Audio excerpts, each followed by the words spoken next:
In 1907, Britain and France embraced Russia. They used honey, in a triple alliance, Britain, France and Russia. And the honey that they used to trap Russia was that if we win the war that's coming with the Ottoman Empire, you will get Constantinople, which is what Russia wants. But they promised Russia one thing through the front door, and they took it back through the back door, like what they did to the Arabs. These are people with PhDs in deception. If they tell you that the sun is shining, don't believe them. Go outside and look up in the sky, see whether the sun is shining. When the Russian army had fought in the First World War and had suffered the most losses, the brunt of the kill were Russians. And they were now winning the war. And the Ottoman Empire was collapsing. And the Russian army is only an arm's length away from Constantinople. They don't want Russia to get Constantinople. No. So what did they do? Russian Jews organized and executed the Bolshevik Revolution, which overthrew the Russian monarchy. They killed the Tsar and the whole family, overthrew the government, and took Russia out of the war. So the Russian army had to stop in its tracks and could not go to Constantinople. In other words, the Russian Jews stabbed Russia in the back. They did more than that. They brought communism. Communism is not Russian. These dum-dums don't understand that. Communism was created to destroy Russia. Why don't these dum-dums understand it? Communism is not Russian. Communism was created to destroy Russia, to destroy the Russian Orthodox Church. So they brought communism in the Soviet Union. And for the next 60, 70 years, this Zionist-created entity called the Soviet Union waged war on religion, waged war on the Russian Orthodox Church, killed the priests, closed down the monasteries and churches and so on. 60, 70 years. And then, when the appropriate time came and Israel came into being, it is this same Soviet Union which opened the doors for millions of Russian Jews to now migrate to Israel. If you go to Israel today, you might believe you're in Russia. So many people speaking Russian. These are the Russian Jews. And then the Soviet Union, 6 years after Israel came into being, did something strange and mysterious. Crimea is Russian territory. Crimea is a part of Russia. The Soviet Union decided to give Crimea as a gift to Ukraine. Why did they do that? The historians don't tell you. So let Imran tell you. They gave Crimea to Ukraine in order to stab Russia in the back one more time. Because if Russia loses Crimea, it will enhance Israel's security. The Russian Navy is based in Crimea. And there's a straight line from Crimea to Constantinople. To get out of the Black Sea and to get into the Mediterranean Sea, you got to pass through the Bosphorus.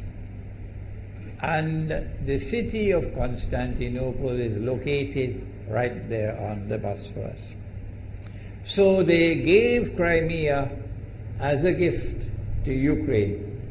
They never bothered to consult the people of Crimea and get their consent. No. They never bothered to seek the permission of the Russian people. No. But Washington doesn't want to hear that. The foolish man who now sits in the White House of the United States, the foolish man who would like to pretend that he's a man of wisdom, he doesn't want to hear. But what are the rights of the Russian people? Were they not violated? Do they not have the right to correct Iran and recover the territory which was unjustly taken away from them on Israel's behalf? Obama doesn't want to hear that. It's inconvenient for them. But in this masjid, we will expose whether it's convenient to you or not. They did more than that. Not only did they give Crimea to Ukraine, but earlier on they gave eastern Ukraine. Eastern, part of it is now eastern Ukraine was Russian. It was Russian. And the Soviet Union gave it as a gift to Ukraine. Why is it being given to Ukraine? Answer is that when the proper moment comes, the same people who brought the Soviet Union into being now have a method by which they can cause it to collapse. The method that they're using now in Venezuela, popular demonstrations, they did it in Egypt, they did it in Tunisia. They are masters of that. They did it with the Soviet Union. I used to think that the Soviet Union collapsed because of Allah's kindness. But I was wrong. No, it was the Zionists who brought down the Soviet Union because they didn't need it anymore. Like tomorrow they wouldn't need you anymore, Saudi Arabia. And they wouldn't need you anymore, Islamabad. When will you understand that? They'll just throw you to the dogs. You served them long enough. So they brought down the Soviet Union. Why? So that Ukraine might emerge as an independent state. That's danger for Russia. They prepared the way.